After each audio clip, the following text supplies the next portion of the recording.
que hão de crer, cantando ao Cordeiro uma canção. Teu nome é o mais alto, teu nome é maior, teu nome é sobre todos os tronos e domínios, governos e poderes. Teu nome é sobre todos, e os anjos clamam: Santo, toda a criação. Santo, exaltado és. Santo, Santo pra sempre.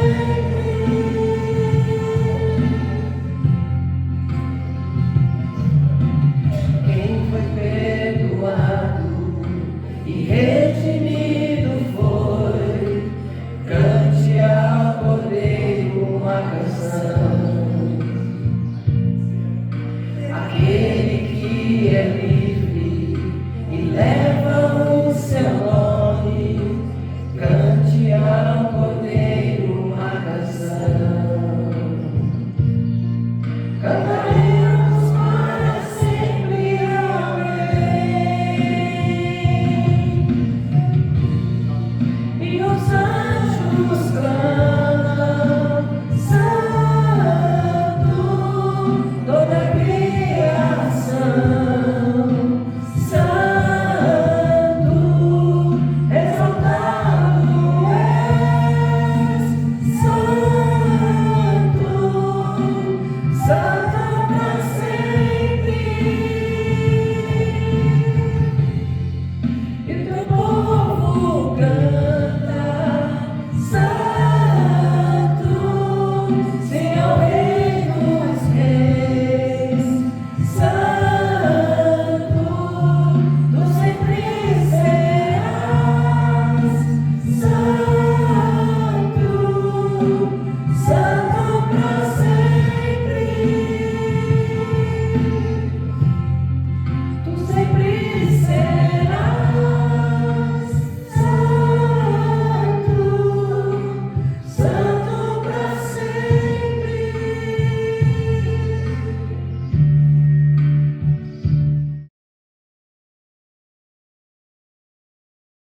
A carta de Tiago, e hoje nós vamos ler o trecho que está do capítulo 3, do 13 ao 18. Eu convido você a acompanhar essa leitura. Eu vou ler na Nova Almeida Atualizada. Diz a palavra do Senhor: Quem entre vocês é sábio e inteligente? Mostre as suas obras em mansidão de sabedoria, mediante a sua boa conduta. Se pelo contrário vocês têm o seu coração inveja amargurada e sentimento de rivalidade, não se gloriem disso, nem mintam contra a verdade. Esta não é a sabedoria que desce lá do alto, pelo contrário, é terrena, animal e demoníaca. Pois onde há inveja e rivalidade, aí há confusão e toda espécie de coisas ruins. Mas a sabedoria lá do alto é primeiramente pura, depois pacífica, gentil, amável, cheia de misericórdia e de bons frutos, imparcial, sem fingimento. Ora, é em paz que se semeia o fruto da justiça para os que promovem a paz. Vamos orar mais uma vez? Pai, pedimos a iluminação do Teu Santo Espírito. Seja sobre nós nessa hora, que a Tua palavra encontre no nosso coração terra fértil e que ali ela crie raízes, cresça e frutifique no tempo certo, a 100 por 1. Nós pedimos em nome de Jesus. Amém. Então, fazer um review, né? Semana passada a gente fez uma pausa para falar sobre a internet, né? A psicóloga Cíntia esteve conosco, mas vamos aqui trazer à memória o que nós temos falado até aqui sobre Tiago. Desde junho nós estamos estudando essa carta, os irmãos que nos visitam, nós estamos meditando, né? Um trechinho a cada domingo. E aí, hoje nós estamos aqui num trecho especial da carta, onde Tiago está fazendo um chamado a viver com a sabedoria divina. E seu chamado é esse, né? Busquem a sabedoria para viver, porque a vida é complicada, a vida é complexa, o nosso coração não ajuda, o diabo não dá trégua, e diante dessa tríade de complicações do viver, a gente ainda viu que tem o sofrimento, né? E a gente viu que o sofrimento não é se, mas quando. E ele vai nos convidar então a buscar sabedoria para viver a vida. Parece simples, mas esse chamado de viver a vida com sabedoria se complica diante dos sofrimentos. A gente viu que Deus trabalha no nosso sofrimento. Tiago nos diz que quando Deus trabalha dentro de nós no sofrimento, e dependendo como nós reagimos diante do sofrimento e das tentações que o sofrimento nos traz, a gente pode ainda complicar mais o sofrimento. Ou seja, né? Tem gente que quando está sofrendo por causa da falta de sabedoria, só piora as coisas. Você já deve ter visto essa novela, você também já deve ter sido vítima disso. Por não buscar sabedoria do alto, a coisa complica. Tudo que estava ruim fica pior. E aí lembre-se que toda provação, todo sofrimento traz consigo provações. Dentro das provações a gente tem tentações. E sem sabedoria nós vamos cair nessas tentações. E talvez você se pergunte, como eu me pergunto, já não é complicado sofrer? Por que Deus não tem misericórdia de nós? Por que Deus então não tira a gente do sofrimento? Porque Deus não está preocupado com o nosso conforto. Isso é fato. Deus está preocupado com a nossa transformação. E transformar, crescer, dói. Não é fácil. Por isso Deus quer nos ensinar a ter sabedoria no meio das provações, diante das tentações, porque na verdade Deus, Ele não é o que foi vendido para a gente muitas vezes, um herói, que no final de tudo vai lá com a sua capa e nos tira daquele sofrimento. Não é isso que Deus quer, não é isso que Deus é. Apesar de Ele ser um Salvador, o que Ele quer na verdade é trabalhar em nós no meio do sofrimento para que nós sejamos como Ele é. E isso exige realmente abrir mão do conforto. Ser transformado tira a gente da zona de conforto. E aí voltando aqui então para Tiago, o centro da mensagem de Tiago, se a gente for ver olhando o livro como um todo, é busquem sabedoria. Porque se diante das provações vocês pecarem e cederem às tentações, vocês vão piorar o sofrimento de vocês.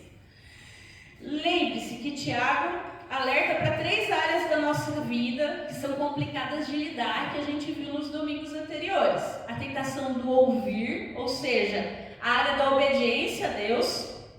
Quando a gente sofre, a gente é inclinado a não obedecer a Deus, a não ouvir a Deus, a não ouvir as pessoas que Deus manda para a gente, para falar com a gente. E lembra que a gente viu sobre Abraão. Abraão ouviu a Deus, foi lá e colocou a sua fé em ação, né? Ele foi justificado ao colocar a fé em ação. Segunda tentação é o da fala.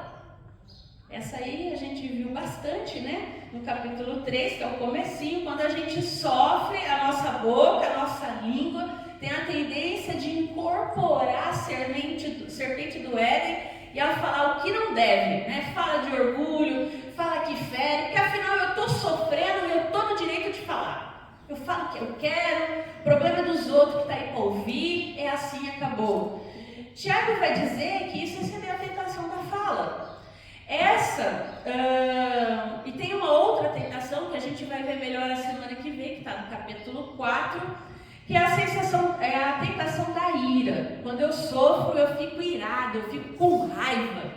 Eu me dou o direito de estourar por qualquer coisa, porque afinal eu estou sofrendo, eu vou explodir, eu estou sem paciência. É o que a gente vai ver, né, dando spoiler já da semana que vem. Mas aí, de repente, entre o começo do capítulo 3 e esse capítulo 4, né, entre a ira e a fala, a gente tem esse trecho que a gente leu hoje, que vai falar sobre sabedoria.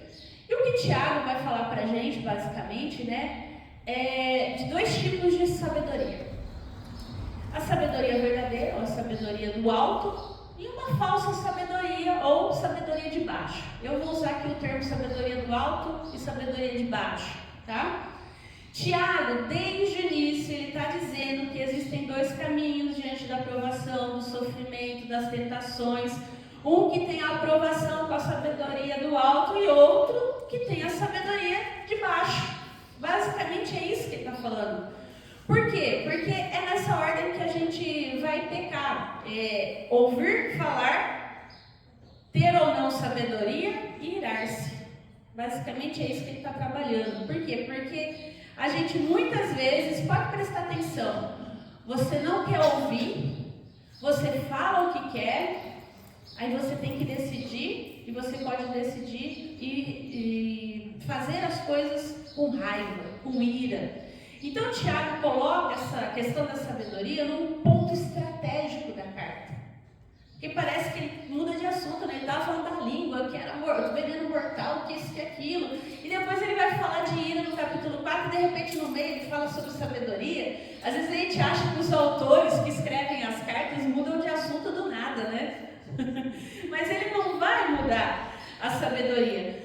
Porque eu queria pensar com você. Lembre, Tiago está escrevendo para comunidades dispersas, que sofriam, que estavam passando por dificuldade, né, financeira, relacional, familiar, enfim. Quando a gente olha para a nossa vida, né, nós estamos hoje reunidos, mas vamos para as nossas casas e somos essas comunidades dispersas durante a semana, né?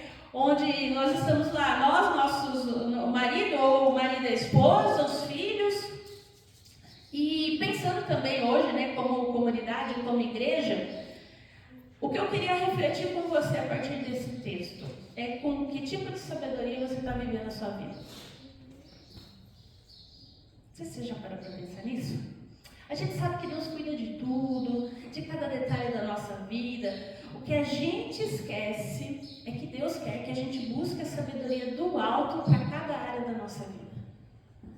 Porque Ele dá para a gente a capacidade de decidir, escolher, fazer as coisas do nosso jeito, mas Ele espera da gente um convite ou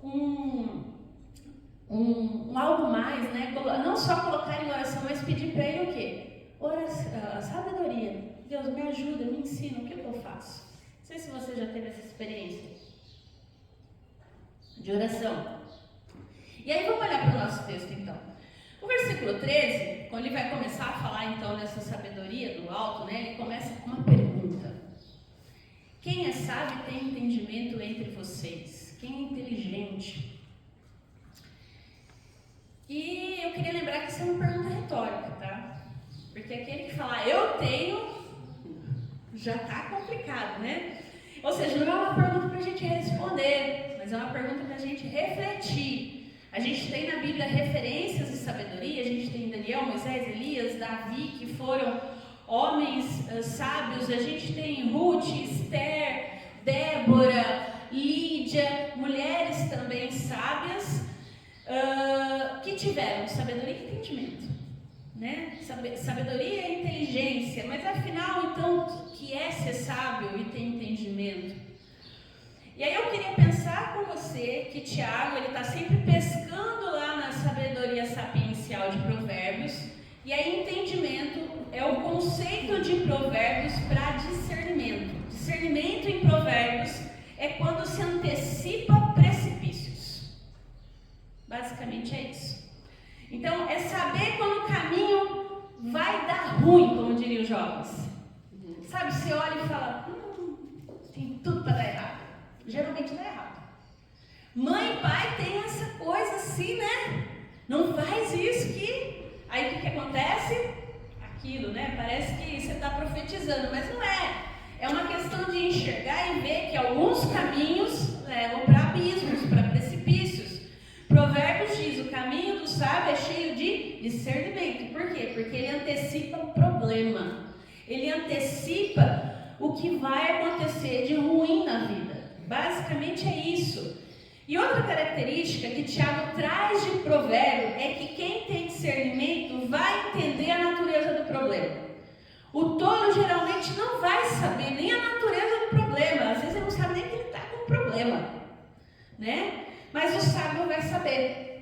Isso é ter entendimento, né? É saber o problema, é olhar, então, assim, e o que é ter sabedoria? Sabedoria, lembra que a gente tem visto até aqui, basicamente, vamos pensar, é fazer a coisa certa, da forma certa, no tempo certo, com a intensidade emocional certa. É o conceito que ele traz também de Provérbios, basicamente é isso. Então, ter sabedoria e ter entendimento para Tiago é fazer a coisa certa, da forma certa, no tempo certo, com a intensidade emocional certa, é antecipar problema, é antecipar precipício e reconhecer qual a natureza do problema. A gente consegue fazer tudo isso? Né? Ou seja, Tiago está questionando quem tem sabedoria e entendimento em vocês. Quem se prontifica a ter tudo isso? Quem ousaria levantar a mão diante dessa pergunta? Né? E aí, na verdade, o que ele está convidando a gente é uma autoanálise. Será que eu tenho tudo isso? Será que eu consigo antecipar os problemas? Será que eu consigo antecipar precipício? Será que realmente eu sou uma pessoa que faz tudo no tempo certo, na hora certa, com a intensidade emocional certa? Provavelmente não. Eu não faço. Gostaria, mas não. Então ele está fazendo uma pergunta que é realmente algo para que a gente se examine, para que a gente rumine o nosso interior. E aí, a gente chegar à conclusão que, olha, eu não tenho essa sabedoria. Eu preciso dela desesperadamente, porque se eu tiver tudo isso, vai dar tudo certo. E ele vai, e aí, Tiago vai dizer, né? Você quer? Peça a Deus que Ele dá. Basicamente é isso. Você quer essa sabedoria? Tudo isso? E Tiago pega mais pesado. O Tiago, ele dá uns tapas assim, né, Eduardo? Que a gente fica... Eu lembro quando a gente começou, o Eduardo chegou e falou, nossa, mas ele fala umas coisas fortes, né? Ele pega pesado, vamos dizer assim, né? Olha a continuidade do versículo. Sabedoria não é algo que a gente fala que a gente tem, é algo que a gente vive. Sabedoria é como a humildade. Na hora que você fala que você é humilde, você já não é mais humilde. Então, sabedoria, você fala que tem, você já não perdeu. Para Tiago, sabedoria, ela é mais bem descrita na vivência do que uma definição, né? Sabedoria é isso, isso, isso. Então, a pessoa sábia não é apenas alguém que vive fazendo escolhas certas, mas também alguém que tem a atitude certa de coração. E tem duas atitudes iniciais do coração que ele vai abordar: um bom procedimento e boas práticas com humildade. E aí eu queria pensar com você o que é esse bom procedimento, né? No Ocidente, geralmente, a gente entende o bom aqui como certo e errado. Mas não é isso. Eu queria pensar com você na ideia judaica e grega, também do mundo grego, do que era bom. Bom não era só algo com caráter moral, mas era também estético. Em outras palavras, aquilo que é bom é bonito de ver. Né? Quando um grego ia ver uma obra de arte, ele não falava que aquilo era bonito, ele falava, isso é bom. Porque tinha beleza de ver, né? Então, o Tiago está afirmando que quem tem sabedoria, quando age, é bonito de ver. É essa a questão. É esteticamente belo ver alguém agindo com sabedoria. A gente tem prazer de ver. É bonito. Por isso gera tanta admiração alguém sábio. Lembra que a gente falou das referências de fé? Lá que a gente falou de Abraão, de Raabe, de a gente ter essas pessoas. Com certeza tem alguém que você lembre, uma avó, um tio, um presbítero, alguém da igreja, e você fala assim, nossa, é bonito de ver aquela pessoa viver. Ela tem perrengue igual eu, mas é bonito de ver como a fé dela é bonita. Né? Então, quem é sábio é belo de ver. A atitude está em harmonia com uma vida de sabedoria dessa pessoa. Basicamente é isso que Tiago está falando. E a falta de sabedoria não denota só uma atitude errada, mas uma vida feia. Né? Esteticamente fora de harmonia, confusa. Por isso ele fala, demonstre por seu bom procedimento. Segundo Tiago fala, mediante obras praticadas com mansidão. E essa palavra aqui é muito difícil. Em algumas traduções, essa humildade, essa mansidão aqui, é o ter um olhar para si mesmo sem um senso de autoimportância. Porque muitas vezes uma atitude que não é humilde destrói qualquer ação correta. Você já deve ter visto isso, a pessoa está certa, mas a atitude dela foi tão errada que o negócio ficou feio.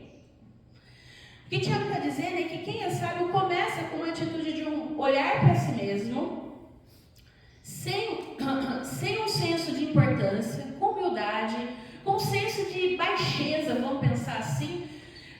Uma pessoa sábia, ela tem uma vida harmônica bela, com atitudes humildes, sem um senso de autoimportância. Ela não se acha superior a ninguém.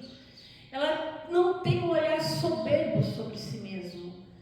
Ela não tem uma atitude de coração soberba, de achar que sabe de tudo, de achar que sabe mais da vida, mais das coisas do que qualquer outra pessoa. É justamente o contrário. Uma pessoa sábia, ela tem uma atitude interna de humildade. Ela não se acha superior a ninguém, ela tem um olhar baixo de si. Isso é diferente de baixa autoestima, tá? Ela não é uma pessoa com uma autoestima baixa, não. Ela é uma pessoa sábia. Ela entende que ela é tão pecadora quanto todo mundo, que ela foi alcançada por graça, que não tem nada que ela possa fazer que torna ela melhor que outras pessoas. Em suma, viver de forma sábia não é apenas fazer a coisa certa, mas com o coração certo. Por isso que a ideia da humildade, ou seja, eu tenho um coração voltado para as coisas certas, né? Eu sempre tenho batido aqui. Tiago, no fundo, ele está trabalhando no coração dessas pessoas, diante do sofrimento, diante das provações, diante da vida. E aí vamos pensar então, essa é a sabedoria do alto, tá? Vamos olhar a sabedoria de baixo, que ele vai continuar aí. Quando ele entra no 14, se pelo contrário, vocês têm em seu coração, né? Inveja amarga e sentimento de rivalidade. Outras traduções vão trazer inveja amarga e ambição egoísta, né? A inveja amarga é quem faz tudo sempre querendo ganhar algo do outro. E a ambição, ela faz tudo pensando o que vai ganhar com isso. Não é só querer o do outro, né? Querer ser igual ao outro, né? Mas é bem assim, o que eu vou ganhar se eu perdoar? Né? O que eu vou ganhar se eu deixar de falar mal dos outros? O que eu vou ganhar com isso? Né? Tudo que faz é pensando no que vai ganhar, em si mesmo, né? É algo voltado para si, para o seu ego, porque o seu ego, ele não é baixo, ele não tem essa... Não, na verdade é justamente o contrário. E quando para e faz as contas e vê que não vai ganhar nada, eu não vou mudar. Nasci assim, cresci assim e assim vou continuar. Quem quiser que lute. Né? Tiago diz, se vocês fazem assim, vocês não estão vivendo com sabedoria do alto. Ele está dizendo, cuidado, porque não é só fazer, porque tem gente que só faz pensando no que pode ganhar. Tiago, ele pega pesado de novo. Porque isso também é um tipo de sabedoria. Ele não está dizendo que não é um tipo de sabedoria, mas ele vai dizer que essa sabedoria é dos demônios. Ou seja, a pessoa, ela não precisa cair no chão espumando para estar endemoniada, como a gente pensa por aí. Pedro só disse para Jesus que ele não iria para a cruz. E o que Jesus disse para ele? Aparta de mim, Satanás. Então, o ponto de Tiago é que tem certas atitudes nossas que são influenciadas pelo inimigo. A nossa própria sabedoria terrena é assim. E a gente pega, a gente pegando na mão de Satanás, indo alegre, feliz e contente com a sabedoria do inferno para viver as nossas vidas. Por quê? Porque eu não quero mudar. Eu faço o que eu quero, do jeito que eu quero. Eu estou ganhando com isso. Se eu não tiver vantagem nenhuma, eu não mudo. A gente se torna uma pessoa insuportável de conviver. Sabe, aquela pessoa que ninguém quer conviver, às vezes a gente não sabe porquê, né? É pra gente se analisar, vai que a gente é essa pessoa, né? A partir do verso 15, então, ele vai nos dizer o que não é sabedoria, ou o que seria uma sabedoria terrena, uma sabedoria demoníaca, não espiritual, uma sabedoria de baixo. E ele vai falar dessa tríade, né? Vamos pensar assim, mundo, carne e diabo. Ela não vem do céu, ela é terrena, ela é desse mundo. Lembra que Tiago usa o conceito de mundo para o sistema em vigor, para o sistema vigente, né? Ela não é espiritual, ou seja, ela é carnal. Então ela não produz fruto do espírito, produz fruto da carne. Aí, né, você pode resgatar aí lá Gálatas 5. E ela é demoníaca, ela é do diabo, não tem o que dizer. Porque às vezes a gente é cheio de toque no Mihail, não, porque a gente é reformado, a gente não fala do inimigo, esse negócio de sair rodando aqui espumando não existe. Mas tem gente que é tão influenciada pelo diabo que, olha, só não espuma, literalmente, mas espalha tanto malfeitoria por aí que você fala, olha, é só Jesus na causa, né? Às vezes a gente tem medo de falar, mas existe sim, e está aí infelizmente, você já deve ter convivido com alguém assim, né? Espero que não seja você, tá? Não, E ele vai falar, Tiago, para não se gloriar nisso, né? Para não negar a verdade. Por que Tiago fala aqui para não negar a verdade? Gisele, o que é negar a verdade? É falsificar a verdade. Pensa lá em Ananias e Safira, por exemplo. Ananias mentiu ao Espírito. Ele falsificou uma vida guiada pelo Espírito, que não existia. A ideia de Tiago é que quando a gente age com inveja amarga, com ambição egoísta, a gente está falsificando uma espiritualidade. Ele está falando para quem está dentro da igreja, não é para quem está fora. Ou seja, é uma atitude do coração. Visivelmente por fora, pode estar muito bonito. Mas e o coração? E aí eu queria pensar com você. Sabe aquelas pessoas que você já deve ter ouvido? Eu não tenho inveja, eu não tenho ambição. Acha? Inveja na igreja? Não. Aí eu queria pensar com você, que não existe gente assim. Eu e você, em determinado momento da nossa vida, nós somos sim invejosos, somos ambiciosos. A gente pode estar mais mortificado nessas áreas, mas nós não estamos imune a elas. Ou seja, a gente não pode falsificar um coração sem pecado, porque o pecado está lá, ele habita em nós. Não, eu não faço isso, é o outro. Né? A síndrome de Adão. Não existe um coração sem pecado. Então é importante a gente pensar nisso. O verso 15 aqui, Tiago fala que a pessoa sem sabedoria, ela bebe do mundo, da lógica terrena, da lógica da carne, da lógica dos demônios.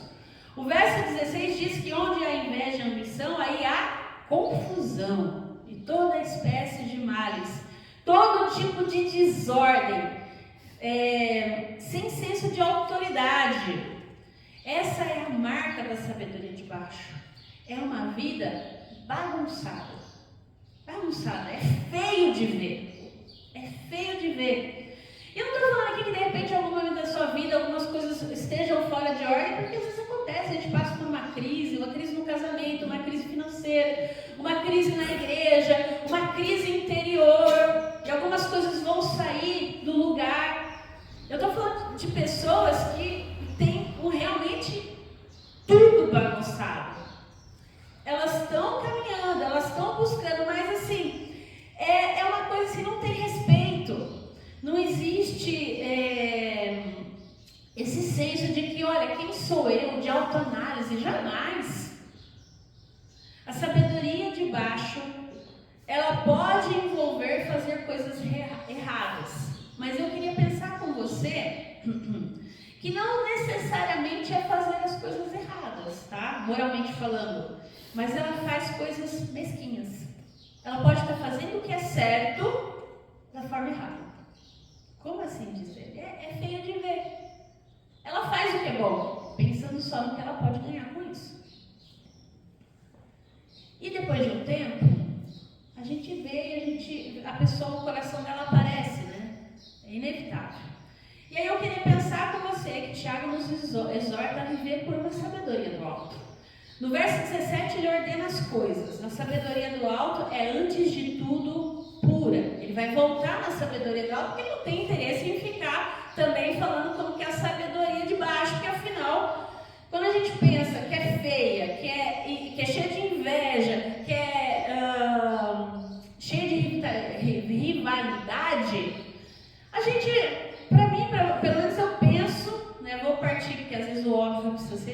né? Partindo do pressuposto que você entendeu isso, de que realmente é uma vida de caos, de desordem, em todas as áreas, em todos os sentidos. Tudo bem? Então vamos lá, por uma sabedoria do alto. No verso 17, ele então vai colocar em ordem, ele vai falar que é pura. E aí eu queria pensar com você que pureza não é santidade na literatura de sabedoria, como você pode talvez pensar. Pureza é sem segundas intenções. É isso, quando você pega a literatura de sabedoria, que significa pureza, não é santidade. É sem segundas intenções. Então é resolver as coisas, resolver os conflitos sem segundas intenções, sem querer pegar a pessoa no pulo, né? Sem querer humilhar ou rebaixar as pessoas, sem querer só ter razão. É querer trazer paz, é querer resolver segundo a palavra de Deus. Por isso a necessidade de olhar primeiro para si. Quais são as minhas intenções antes de tudo? Qual é a minha intenção para resolver esse conflito? Seja no meu casamento, no meu trabalho, na igreja ou na vida. O que eu quero com isso? A gente precisa refletir isso. Qual é a intenção que eu tenho em falar isso ou aquilo para a pessoa? Qual é a intenção? Essa sabedoria, na continuidade aqui, ela é pacífica. Ela não é pacifista. O pacifista quer colocar os problemas debaixo do tapete. Ele não quer resolver a questão, ele quer evitar o conflito. Tem uma sensação de resolução, mas é fake, né? Enquanto que o pacífico, ele vai resolver a coisa com integridade. Existe um desejo de ter uma harmonia restaurada. E se for necessário ter um conflito para isso, vai haver um conflito. Então, por que a gente precisa resolver alguns problemas, né? É para ter razão ou é para resolver mesmo? Às vezes a gente, né? Quem anda, né, na sabedoria do alto é pacífico, ele quer resolver as coisas segundo e conforme a lei de Deus, não segundo o seu reino, lembra? Autocentrado em si mesmo, conforme os desejos do próprio coração. Ele analisa as suas intenções. Ele entende que aquilo que virou regra para ele, que virou lei para ele, não necessariamente é regra e lei para o outro. Quem anda na sabedoria do alto quer ver a harmonia de Deus operando no seu lar, no seu trabalho, na sua igreja, trazendo integridade, harmonia. E talvez precise resolver alguns conflitos. Eu vou dar um exemplo bem besta. Mas pensa assim, eu lembro, eu dou risada porque o Bruno e eu, a gente tira sarro disso. A gente lembra quando a gente fazia parte do grupo de casais no Jardim dos Oliveiras e o pessoal brigava por causa da pasta de dente. Porque um queria apertar no meio e o outro queria apertar embaixo. Enfim, mas eu vou dar um exemplo da toalha molhada. Essa é clássica, né? Tá lá a toalha molhada em cima da cama. Em casa é justamente o contrário. Sou eu que deixo a toalha e o Bruno que é o louco da arrumação, mas tudo bem. A toalha tá lá em cima. Você quer resolver o quê? Que a toalha não fique mais lá em cima da cama, molhada, né? E aí você briga, você conversa, tal, até que aquele que deixa a toalha lá em cima resolve não deixar mais. Só que toda vez que ele tira a toalha com ódio no olhar. É isso que ele está falando. Qual é a sua intenção? É resolver o conflito ou você só quer que as coisas sejam do seu jeito? Eu não quero mais a toalha em cima da cama. Não interessa se está fazendo de bom humor, de mau humor, o problema é dele. Eu estou sendo pacifista, eu quero evitar o conflito. Mas eu estou do outro lado, eu quero tirar a toalha, por quê? Porque eu estou de saco cheio só, porque eu estou ouvindo demais, ou porque realmente eu quero viver em harmonia com a esposa, ou com o esposo, enfim, né? E eu entendo que isso incomoda ela, ele, então eu vou fazer. Não por causa da toalha em si, mas por bem do relacionamento. Você entende? Então aquele que faz só por fazer e faz de cara feia, ele está agindo de forma mesquinha, ele está fazendo a coisa certa. É isso, eu estou usando esse exemplo bobo e eu espero que você olhe para a sua vida e pense em várias coisas, várias situações, às vezes muito mais complexas, né? E aí, olhando aqui para o nosso texto, tem uma terceira qualidade dessa sabedoria, que aqui na Nova Almeida Atualizada ele traduz como gentil, mas em outras traduções aparece como amável. É uma palavra difícil também no Novo Testamento, que só aparece aqui em Tiago. E a gente pode traduzir como tolerante. Não é bem a tradução correta, mas seria mais ou menos isso. É a ideia de ser amável, gentil, tolerante e não insistir que o outro seja perfeito.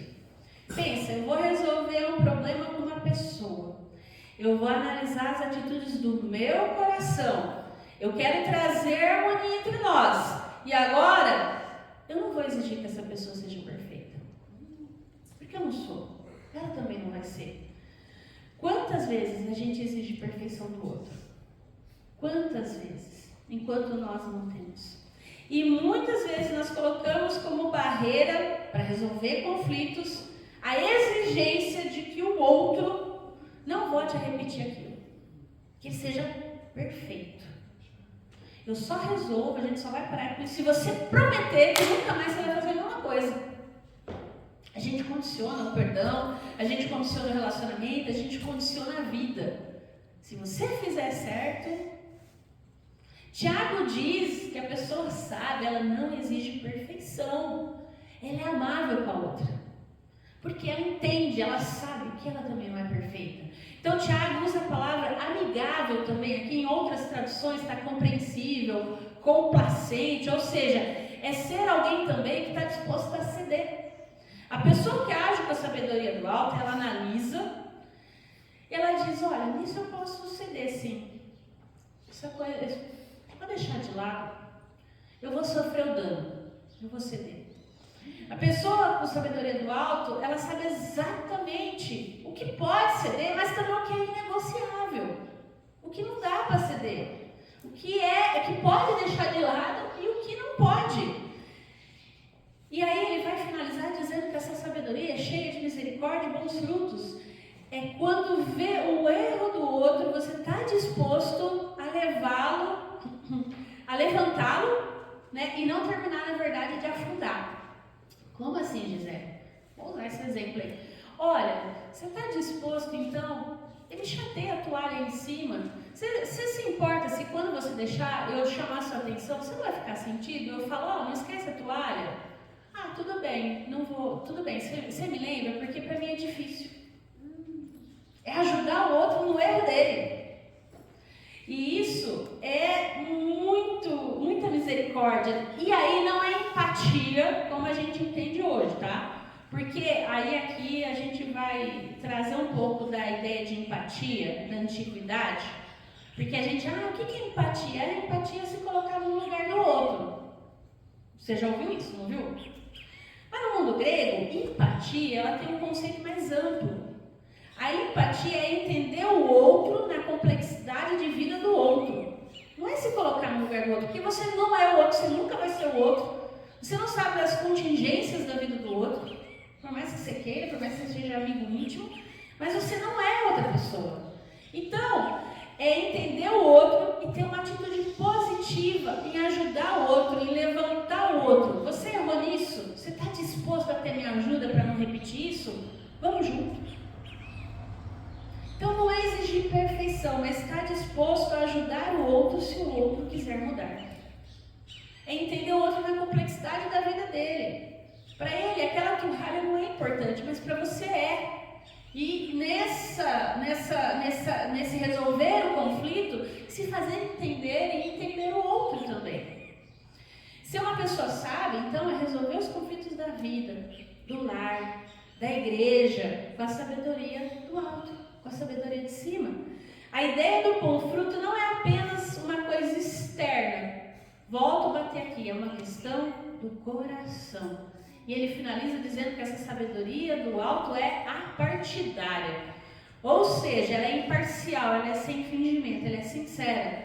Né? Eu não quero resolver o conflito ou o problema para ganhar um pontinho para mim, para eu ser uma pessoa legal. Né? Tem coisa que a gente resolve para não ficar chato, porque não tem jeito, né? Tem que resolver, eu resolvo.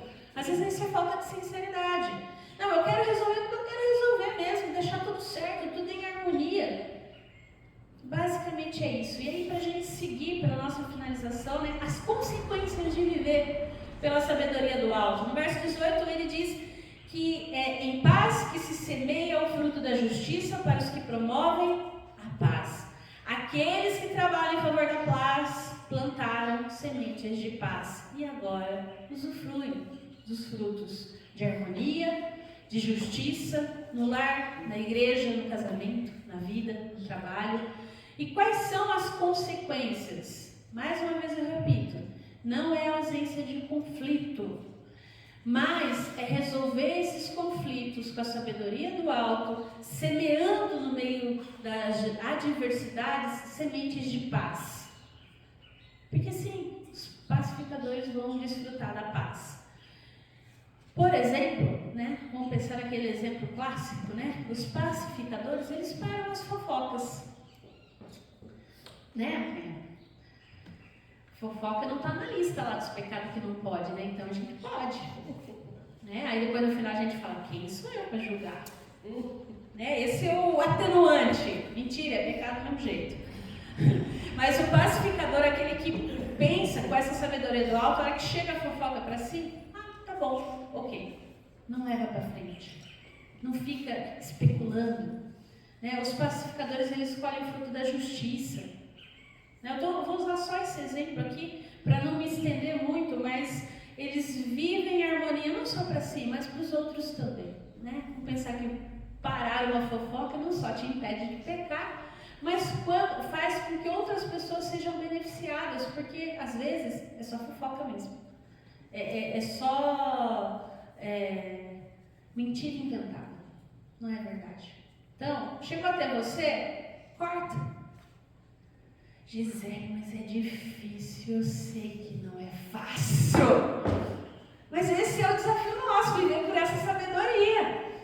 E aí, eu queria pensar com você, eu queria fazer 3 aplicações para a gente finalizar a partir disso. Primeiro, a gente precisa admitir a nossa tendência de viver com a sabedoria de baixo.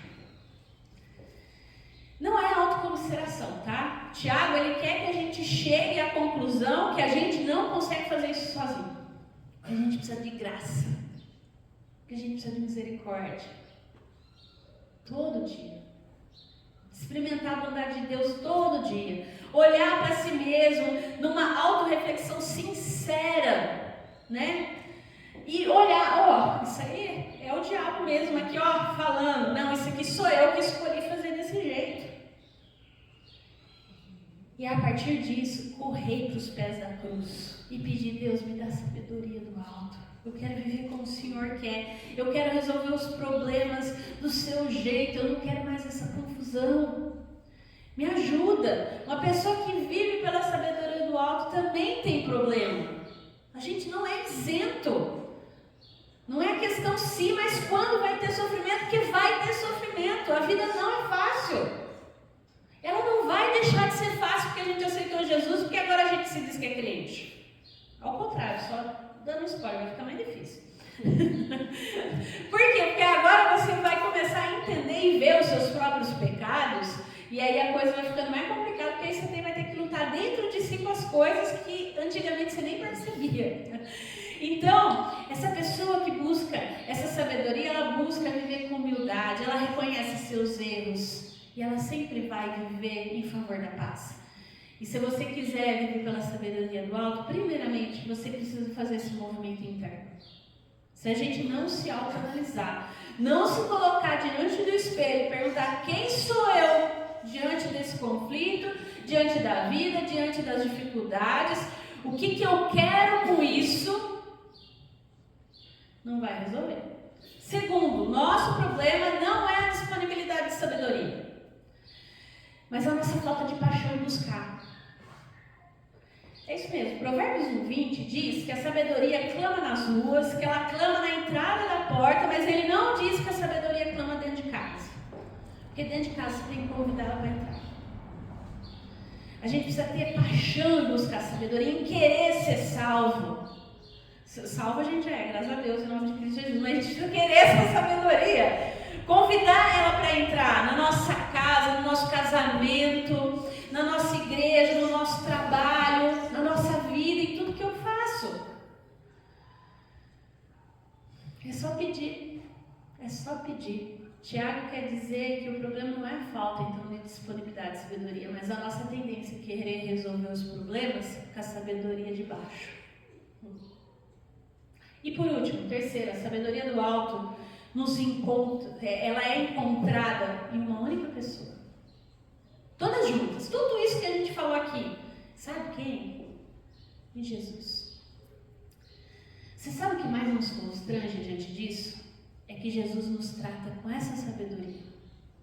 Jesus, ele não tem segundas intenções conosco.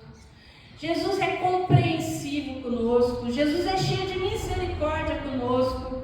Jesus é pacificador conosco. Jesus é a própria sabedoria. Jesus nos trata assim. Então, meu convite para você nessa manhã: se aproxime de Jesus. Não é apenas imitá-lo, é experimentá-lo. A sabedoria do alto, ela é compreensiva, ela é cheia de misericórdia e graça, e é assim que Jesus nos trata todos os dias nas nossas demandas diárias. Amém? Jesus é um mestre sábio. Se aproxime de Jesus, experimente a sua compreensão, experimente a sua mansidão, acalma em Jesus, uma vida de intimidade com Ele. E assim, quando você olhar para o outro, você vai perceber que aquela pessoa também precisa ser alvo da sua sabedoria, da sua mansidão, da sua compreensibilidade, olha que palavra bonita, né? Da capacidade que Jesus dá. Você só pode fazer isso quando você consegue realmente estar verdadeiramente como aquele que é toda essa sabedoria. E eu queria deixar uma frase para finalizar. Como experimentar Jesus? Na oração. Na oração, Jesus nos desacelera, ensina-nos a contar os poucos dias que temos e presenteia-nos com sabedoria. O Breno Mene que falou essa frase. E ore, desacelere na presença de Deus. Reconheça todas as vezes que você tentou resolver as coisas com a sua sabedoria e que deu muito errado. Peça essa sabedoria, busque essa sabedoria. Eu quero convidar você então nessa hora a cantar. Nós vamos louvar o Senhor com um cântico. E depois dessa canção nós vamos orar. Durante esse cântico os irmãos que vieram preparados com dízimos e as ofertas podem também trazer à frente. Mas acima de tudo, coloque o seu coração diante do Senhor. Peça para que Ele te ajude a fazer essa autoavaliação. Qual sabedoria você tem vivido a sua vida? Vamos louvar. Cante essa canção como uma oração mesmo ao nosso Deus.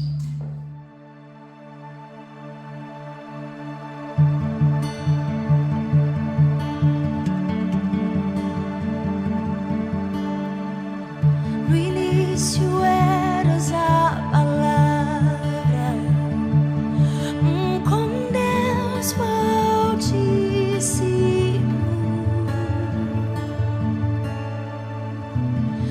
Mistério de tua glória, Cristo em ti se revelou. Oh, quão lindo esse nome é! Oh, quão lindo esse nome é!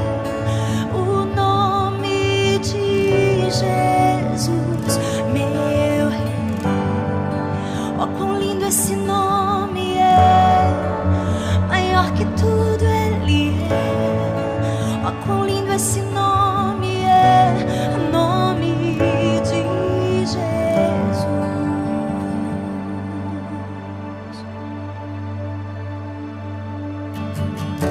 Deixou o céu para buscar-nos, veio para nos resgatar.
morte venceste, o véu tu rompeste, a tumba vazia agora está.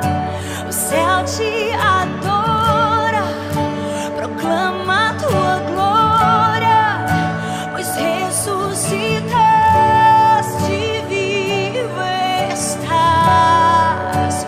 És invencível, inigualável,